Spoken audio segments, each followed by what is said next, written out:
Hello everybody, Assalamu alaikum. This is Kazakhstan in front of you. Dear viewers and learners, today we are going to memorize some important phrases and idioms. তো শিক্ষার্থী আজকে আমরা কিছু phrase এবং idioms সম্পর্কে আলোচনা করব বা মুখস্থ করব। চলো আমরা ক্লাস শুরু করি। এটা স্টেজ শব্দের হচ্ছে একটানা। এটা স্টেজ একটানা। এটা ডেড শব্দের অর্থ আমরা জানি মৃত, মানে অকার্যকর। লক মানে তালাবদ্ধ।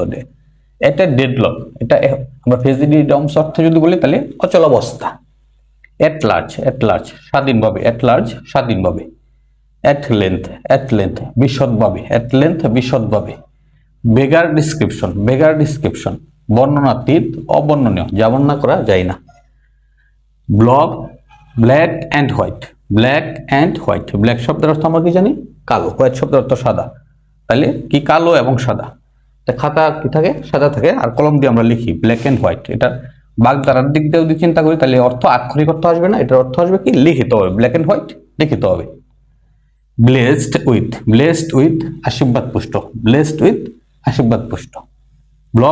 ব্লক শব্দের অর্থ আমরা জানি কি জমাট বেঁধে যাওয়া, জ্যাম হয়ে যাওয়া। আর হেড শব্দের অর্থ মাথা। তা মাথা জমাটবদ্ধ হয়ে যাওয়া, অর্থাৎ মাথা কাজ না করা। ব্লক হেড এটা হলো আক্ষরিক অর্থে আমরা বলবো না, বাবানুবাদ অর্থে বলবো। ব্লক হেড অর্থ হচ্ছে নির্বোধ, বুদ্ধি সম্পন্ন নয় এমন। জড়ো। Dear learners, thanks for watching and listening me. Assalamu alaikum.